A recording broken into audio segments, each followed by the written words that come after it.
Welcome to the Leadership Conversations podcast. I'm your host, Jono White. I'm the founder and principal consultant of Clarity. We are an Australian-based consultancy that works with leaders around the world, and our passion is to invest in people to become everything they're meant to be in order to fill the world with healthy organizations that people love to work for and customers line up to buy from. The goal of this podcast is to invest in you and your leadership. My gift to you is to work incredibly hard to provide the best leadership content I can to invest in you and your leadership. So if you're finding our content helpful, if you find this podcast helpful, then your gift to me could be this. If you do find it helpful, then write a review or rate our content and make sure you subscribe or follow. I can't emphasize enough how helpful that is. It really does help us to get the word out there so we can invest in more leaders to become everything they're meant to be. Okay, let's get into today's episode of the Leadership Conversations podcast. Enjoy.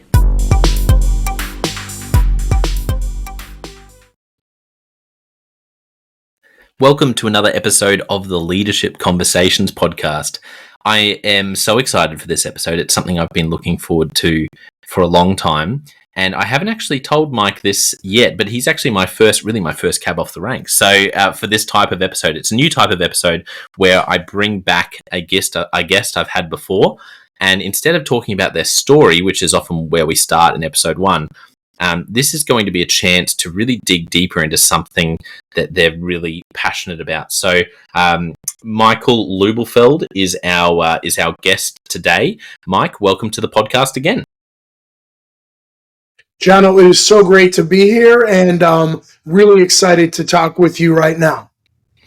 So anyone listening, if you haven't listened to the first episode I did with Mike, I would highly recommend you go and check it out. It's episode 24 of the Leadership Conversations podcast. But where by the time this is published, I'm expecting in terms of our timing, we're going to be about 200 episodes later. So as of recording this, we've published 222. So it's going to be pretty close to 200 episodes later. So it's really exciting to have you back, and just give us a bit of a reminder, Mike, of what you do, what organization you serve, and just a quick overview of what you do in your role, I guess. Sounds great. All right, John. Happy to be here 200 episodes later. Thank you so much. So I am a public schools superintendent in a city called Highland Park, Illinois. We're about 25 miles north of Chicago, Illinois. And the school district I serve has roughly 4,000 students, ages 3 to 14, or grades pre-K or 3K up to grade 8. It's an elementary school district. We've got about 600 employees. 400 of them are teachers. Pretty cool community. Geographically, we're about 13 square miles, and we're on the shores of Lake Michigan. Been a public school educator for the better part of the last 30 plus years. And this is my 14th consecutive year as a school superintendent, 6th year in North Shore School District 112.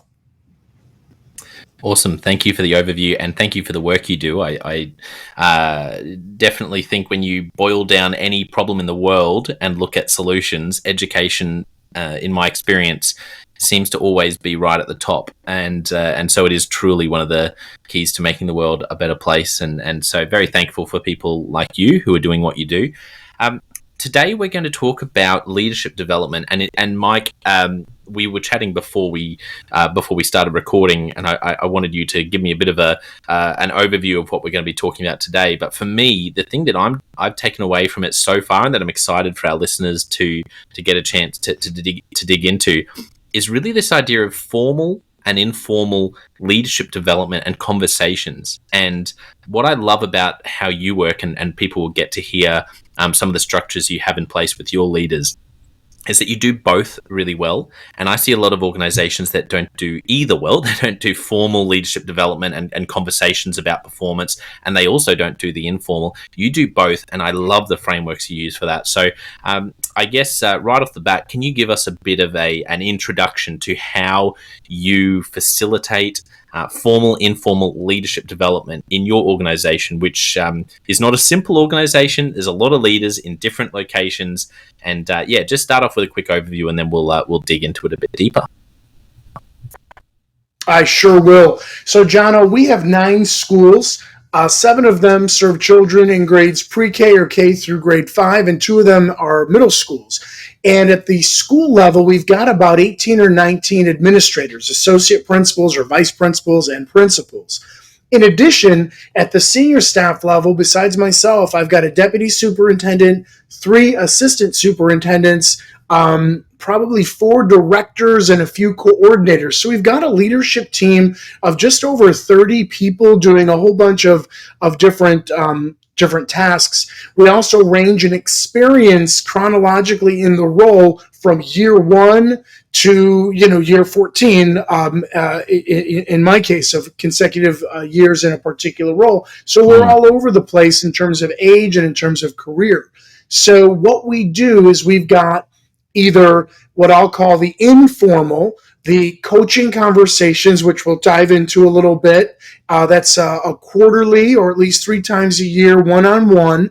We also have the PLN, or the Professional Learning Network, and I'll tip my hat to Deputy Superintendent Monica Schrader, who brought that back from a networking experience where we actually meet with groups of principals and associate principals on a formal, structured basis, and we also do a bit of onboarding. So that's the broader overview.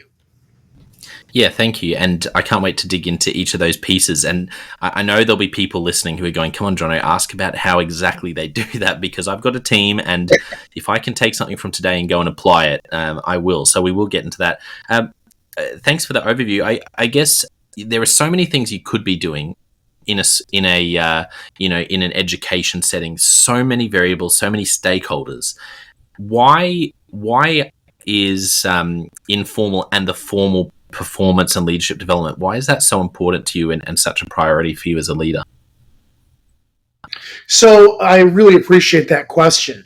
So let's look at what the mission is of the particular role. So when you're a teacher, the most important role in education is the teacher. Obviously, she or he has the greatest single impact on a child's learning, growth, and development and being. Well, second to the teacher is the principal, or the building administrator. And that's, from Marzano's studies over the years and Hattie's findings and all of that. It's been validated. So if the principal has such a significant role, and there's only a few of them, and there's that scarcity of human resource, as a superintendent and central office team, our whole being is designed to help make sure that teachers are able to create environments where students can thrive and be safe physically, mentally, and so on. Well, the main constituency that we in the central office have are the building administrators. So if we can coach, support, and guide and be there for our principals and associate principals, we can almost be guaranteed that they in turn will be there for the teachers and the educational support staff at the school level, who will then in turn be there for the students. So we will actually be fulfilling our mission, vision, value, and goals. And I take it so seriously, and my central team takes it so seriously, that we're there for the schools, but also, Jono, we're there for each other, and we do some degree of coaching and onboarding with one another to keep our own leadership saws sharp, as Covey would suggest. Yeah, so good. And I love the explanation of, particularly for a lot of our listeners who aren't educators, that, like you said, the teacher and then the principal, and the importance in terms of student outcomes of a principal who is healthy and leading healthily and supported and developing. And there's so many angles to that. Let's jump into which piece of your kind of framework, the formal, informal, do you want to start with, and we can unpack it? Can I share an anecdote with you with an actual real principal who I'm starting this process with? He's in his first year as principal. Oh, beautiful. Go for it. Okay, so I'm going to tip my hat to Louis. All right, Louis, if you're listening, this is about you, buddy. So Louis is a first-year principal in the district, And I have fortunately been assigned to be his onboarding administrator. So the whole coaching and development has multiple layers. So we do some onboarding. So after week 1, week 3, and week 12, or thereabouts, based on schedules, Louis and I start our professional relationship with structured dialogue and conversation. Now, Jono, we don't restrict ourselves only to the script or to the questions for week 1, week 3, week 12, for example. We also have the opportunity for he and I to build a professional relationship with one another. I can learn about his young baby. He can learn about my travels with my son, so on and so forth. So we're building our relationship while also going over issues such as, very specifically, how can I best communicate with you as the superintendent? And conversely, what is it that you perceive your role, in this case, principal, to be? And he and I are able to have these dialogues. After the onboarding, he and I will graduate into structured coaching, which is part of the informal development. So we onboard, we get them in, make sure they're off to a strong start, support and equip. We then start to continue to build our relationship, and then the coaching will happen quarterly or at least 3 times a year. We'll carve out a 30 to 40-minute conversation. I'll ask very direct, specific questions, and we'll continue to develop our relationship. So that's the onboarding that evolves into coaching.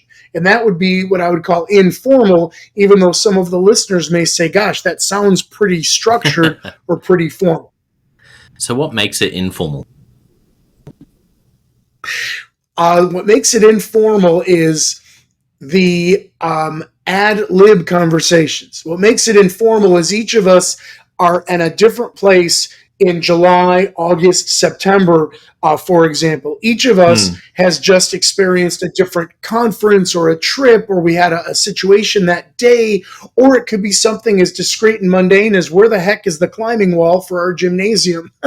So the informality is the blending of the syntax of the questioning, but really that just talking, just two people talking and getting to know one another and creating that comfort space that really can transcend role and can transcend position. And there's no positional authority, so to speak. It's just two people. Yes. Yeah, that's right. For a listener who has struggled to do informal like that, maybe they've done the formal really well, like the performance, the official meetings and reports on a person's performance that they're leading, but this idea of the informal, just two people talking is new. How do you make sure that like for you, how do you set it up for a win when you're having these conversations and doing this coaching and onboarding for the informal? How do you set it up so that it's different to the formal and that it's set up for success? Well, part of it is genuinely listening to the other person. I know that sounds overly simple, and I swear it's really not. It's that whole, I'm not listening to download and respond. I'm actually listening because I'm interested to hear what is on their mind. And then I pause and I open my ears and I really, truly listen. And I also create the conditions or the environment where I share a little bit about myself. And I open up almost even vulnerably, just sharing some of my own thoughts, feelings, experiences, really to humanize, in my case, my role. Because as a superintendent, I'm one of one. And especially with newer administrators, I never want them intimidated by the position. I simply have a job that's different than theirs. So part of it is just be human and really listen to them and genuinely listen and ask clarifying questions and be open and authentic about who you are. And it literally is about building that personal relationship in a professional space. Yeah, it's so good. So in terms of the nitty gritty, because I can imagine people with a pen and paper, kind of writing down this idea of I love the onboarding and then switching to the coaching. So a couple of questions with that onboarding. Can you just clarify again how long you spend together and how often? And is that face to face or virtual? So I'm doing face-to-face unless we absolutely can't. So especially in the summer before students have arrived, we absolutely are doing face-to-face, and it's even better because I make every effort to go to their office and get out of my office. During the school year, sometimes we're just slammed with the pressures of the day, and we've got to do a Zoom or a FaceTime, which isn't horrible, but the preference is face-to-face. And the preference for me is to go to their spot. In addition, if you're not working with a human capital management consultant or a life coach or executive coach, and you really don't know where to start, you can simply look at someone's job description and start to articulate and talk about what's really highly technical and something that's quite honestly hardly ever looked at, and simply start talking about their role. And conversations like, Jono, how do you perceive your role as, fill in the blank? And how was your last week? Talk to me about highlights of last week. And you literally start and then you build that up as you go forward. And with the onboarding, how often, how regularly are you meeting? Because it's more regularly in the onboarding phase. So it's a combination. It can simply be every 2 weeks if that's a tempo that your schedules permit, or we've got a week 1, then week 3, which would be 2 weeks, and then week 12, you kind of let 4 or 6 or 8 weeks go by. What Louie and I are making an effort to do is to meet every 3 weeks, because for us that seems to make sense. And I simply embed questions that we've established as a senior leadership team, and then I do the informal conversation and relationship building. So we actually met today, and I asked him to set up a time for us to meet in 2 to 3 weeks because our students are coming back in 2 weeks. So it'll be a nice check-in. Yeah, perfect. And so you have these check-ins. I think a question that pops into my head is why did you decide to be the person partnered with Louis, and just checking as well? So Louis in a position that's on the leadership team with you, is that right? Yeah, so Louis is a middle school principal. I do not supervise or evaluate him. He's an administrator sort of on the team, and he's someone obviously very important to the organization. I was assigned to be his onboarding administrator. So I think I got lucky. I hope he thinks that. So Louis is the one I'm onboarding, and then I'll continue coaching. But I have 3 principals and an assistant principal who are also on the team, who I'm not onboarding, but they're what I'm called, they're in my PLN, and I'm actually formally supervising or observing them, and they're on the PLN, so I'm formally coaching them. Yeah, so for those trying to get their head around your structure, and that's like why I find it so interesting with schools. It's such a time poor industry. So Louis doesn't sit in the leadership team meeting that you run. In terms of he's not in a position on that leadership team. This is actually something you've created organizationally where you are assigned to onboard him. Is that right? Yeah, he's on the greater leadership team, but he's not the senior staff. The senior staff is myself and the deputy soup, assistant soups, and director. Louis on the principal team and he's on the leadership team, but then I'm actually assigned to supervise or evaluate 3 principals, and that's a different group. So I really have to give a ton of credit to Dr. Schrader, our deputy superintendent, who organizes all this for us. She assigns me, her, and the 2 of the assistant superintendents. So together we cover all of the administrators. Yeah, that's awesome. Thank you for clarifying that. I think I wanted to, and excuse my ignorance, Louis, if you're listening to this in terms of understanding, but it is very significant that you are choosing to spend so much time with someone who's not a direct report, and I think that's a key takeaway for a lot of listeners. I see a lot of leaders who get stuck in the structure and feel like they have to they almost, it's like, talk to your direct report. You shouldn't need to talk to me. And I understand where that can come from. But what I love about your approach is you're getting a chance when you meet with Louis to get closer to the ground than you do in Mike's everyday work with the people that you're directly leading. And it gives Louis access to you, which someone in that role wouldn't normally have as much direct access. They're both wins. There's so many wins in doing it that way. A question that comes to mind is, how do you manage, Mike, being, and you've kind of already answered this, but I want to ask again, being the superintendent, but then coming in and being two people just talking. Have you found that that can be tricky for you? Or like I can imagine a listener going, yeah, but I'm the CEO. How do I meet with someone who maybe they report to one of the people in my team without feeling like it muddies the reporting lines? Oh my God, such a great question. So yeah, absolutely. Absolutely. It really can be awkward. And my biggest regret is I don't have enough time to cultivate the same depth of relationship and closeness with everybody in the leadership team, because I would love to. You know what I mean? What this does is it allows me to flatten the role individual by individual.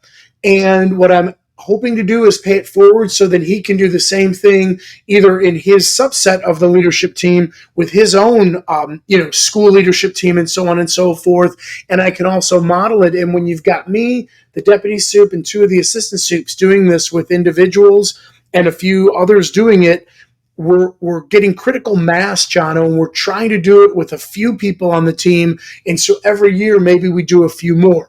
But to directly answer your question, it absolutely is different and awkward at first. And he and I work at it simply to make sure that we create those conditions or that environment that simply allows for it. And we build that authentic human relationship like two friends having a cup of coffee.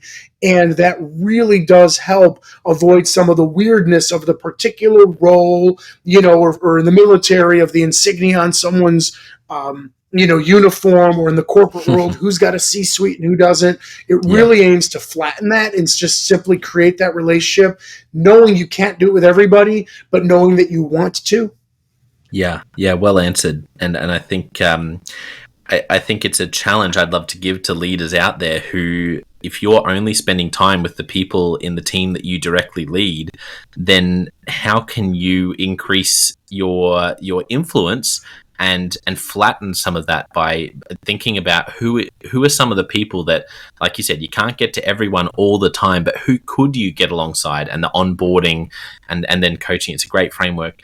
Let's jump into PLNs. So tell us about this. This is the more formal side of leadership development. All right, so this is a huge hat tip and shout out to Dr. Monica Schrader. She's Deputy Superintendent of Schools. She and I have been working together 6 consecutive years, and we worked together for many years prior. She's awesome. So she went to a national principal supervisor cohort leadership development program with the AASA a couple years back, and one of the many takeaways, was this PLN, where you, as the supervisor, really take evaluation to a far better level and a far more meaningful level than simply judgment and perfunctory compliance. And you take it to almost like an existential experience between the evaluation and judgment of your direct reports, but also helping them improve in a non-threatening way. So in the PLN, Monica leads it for all of us. She is actually Louis' PLN leader, just to put that in context. And I'm leading 3 of the elementary schools. And these are 3 principals, and one of the associate principals are part of the PLN. So number 1, I get to build a relationship with them, just like with Louis, where I have more access to them, they have more access to me. 2, we meet at a prescribed time twice a month when we can, or once a month. So again, it depends during the school year. It's either once a month or twice a month. We meet for about an hour or so, and we adhere to our agenda times.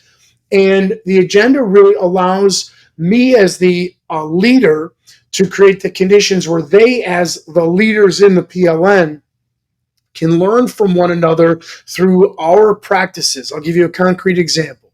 One of the big pushes in our school district is for the principals and associate principals to walk through classrooms, not focused only on evaluation or judgment, but really in this whole overarching coaching realm, to walk through teachers' classrooms, random times, natural environment, natural experiences, and they're looking for precise activities. For example, in Marzano's instructional framework, they're looking for element 1, which is going to be, can the students articulate what it is they're supposed to be learning, for example, and is there evidence that an observer can see procedures and rules and people know what's going on. It's an orderly environment.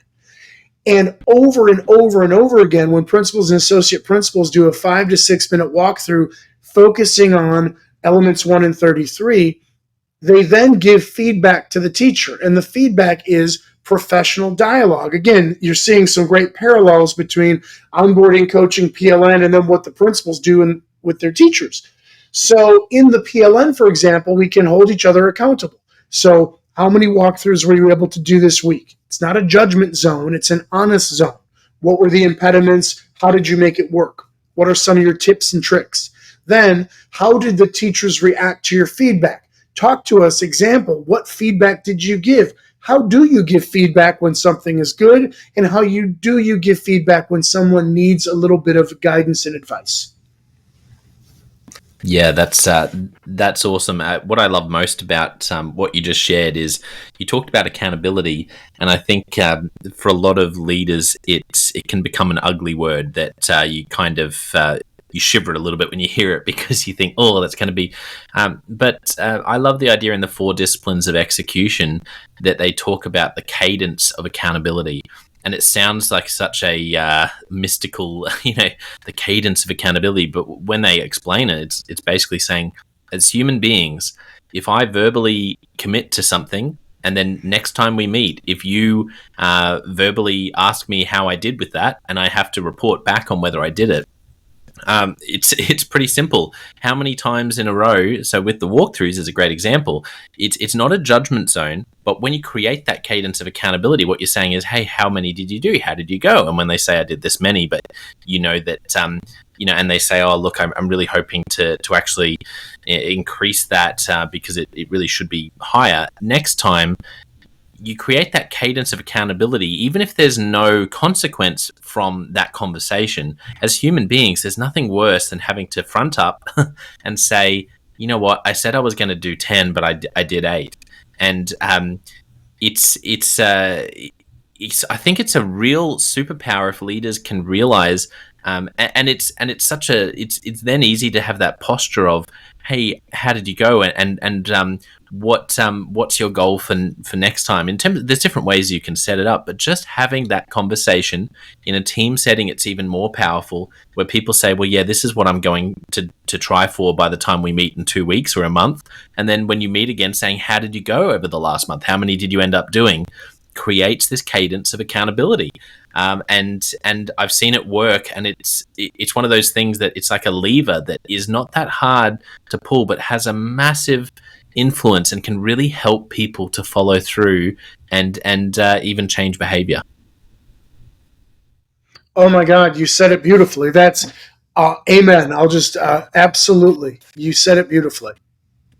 So with PLNs, if we jump outside the education sector and there's a leader, let's say they are in middle management, they're at a big company, there's 10,000 staff, and they're at, in a particular area of the country, and they're in middle management, and they lead a team of, there's 7 people on their team, but each of those 7 people also have their own teams. Someone in that kind of role, what might the PLN kind of look like in that more corporate structure for someone who's not in C-suite but is in middle management? I know I'm just asking you this off the top of your head, but how might they apply the same principles? Well, instead of calling it a coaching conversation, it could be a strategic quarterly review. So we can suggest that they've got to accomplish something every quarter of the year, whether it's profits, whether it's production, whether it's research, you know what I mean, whatever it may be. And they can start by having their own strategic quarterly review with the 7 colleagues. What are they doing with their respective team members to actually check on their accountability that isn't simply the annual review? The annual review, in our world, we'd call it summative. This would be more like getting formative, ongoing assessments as to what's going on in the company. Are we meeting our strategic goals and objectives? I absolutely think it transfers, and I appreciate the question very much. And for a listener who has really, is thinking, I need to rewind this and listen to what Mike said about the 2 types of leadership development because they want to go and apply this. What would your advice be for both the informal with the onboarding and the coaching and the more formalized PLN if they want to get started and they don't have anything like this in place at the moment, but they want to implement it in their team or in their organization? Where, if you were sitting across from them right now and they said, where should I start? What advice would you give them? Okay, Jono, I would say let's look at the informal coaching conversations as being 15 to 20 minutes, really a nice check-in. So it's clearly quite doable and it can even be stand up. Whereas the PLN is a formal meeting, you've got about an hour and you've got an agenda. I would say, look, we selected you or someone selected you. So you showed up here at the company or you showed up here in the organization. What are your top talents? And how do you know? Just start it by asking them to look within themselves. What are their talents? What are they good at? What are their interests? What are their strengths? And then what are their hobbies if they have them outside of work, or what hobbies would they have? And again, you start really small, focus on them, focus on what they think they're good at or what their perceptions are, talk about some of their interests, talk a little bit about their own values, and clearly understanding this is a 2-way conversation where there's going to be listening and there's going to be sharing. And literally start it there, and the orientation could be they're selected. Now you want to support and equip them to make sure that they're very comfortable here at work and they've got a sense of belonging, and that if they need certain information, for example, they either know how to get it or they're going to ask you to help them get it for them. Yeah, that's so good. And I think I've got a challenge for listeners who you're feeling challenged by what Mike shared, but you're not sure where to start. I think Mike just said something really powerful, and my challenge would be when was the last time you had a conversation with the people that you lead about their top talents that's separate to the work they're doing? That's more like, what are your top talents? Yes, this is your role description, but help me understand, what are your strengths? My encouragement would be, if you haven't done that in a while, then go and have that conversation. Or maybe some people have never done that. And that can be such a great starting point to build on. So, Mike, as we wrap up, did you have any final thoughts on the topic? Yeah, I'll say development of the current staff and leadership and development for the next phase and the future of leadership is possibly the absolute most important tasks, roles, or dues that I actually accomplish in my particular role right now. I would say the development of others may be the most important work that I do as a leader. Yeah, I agree. Well said. And for those who want to connect with you or find out more about you, where can people find you online, Mike? So I've got a blog. It's Mike Lubelfeld .edublogs.org. So it's Mike Lubelfeld .edublogs.org. And I'm at Mike Lubelfeld on Twitter. And I'd love to connect. Please reach out. I would love to connect. And for those who are going to rewind and listen again and just love your content, just before we wrap up, I always love, when someone writes a book, as an author myself, I know that it's usually you only write it because it's something you're super passionate about. And in my experience, it was like, I just have to write this down because it's come up so often. So just tell us a little bit about your book and where people can get that if they're interested. Thank you so much. So I do have an Amazon author page, and I'm really proud that together with Nick Polyak and PJ Capozzi, other superintendents here in Illinois, we have written a couple of books: The Unlearning Leader, Student Voice, The Unfinished Leader, and out in January 2024, The Unfinished Teacher, becoming the next version of yourself. Yeah, multiple books to go and check out. Go and find Mike on Amazon.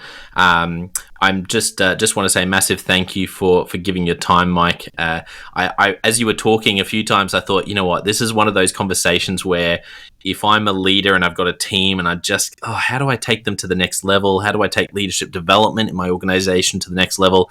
It's some of the things you said are, those moments where I would go and rewind and listen again, because the way you just articulated, this is why you do it. This is how you do it. Step one, have asked these questions. It was just so practical, and it's been such a joy. So thank you so much for coming back.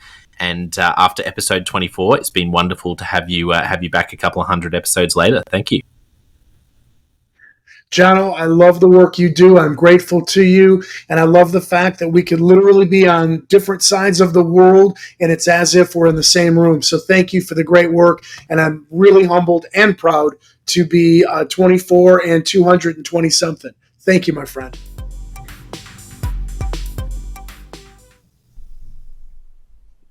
Well, I hope you enjoyed that episode of the Leadership Conversations podcast as much as I did. If you're finding this helpful, there is something that you could do that would help us out massively, and that is to write a review and to leave a rating for our podcast or wherever you're watching or listening to this. I can't tell you how much that helps us out. Also, subscribe or follow. It really does make a difference in helping us to help more leaders become everything they're meant to be. Well, thank you so much for listening. We're going to be back with a new episode next time of the Leadership Conversations podcast. And I hope today has helped you to take another step towards becoming the leader you're meant to be. See you next time.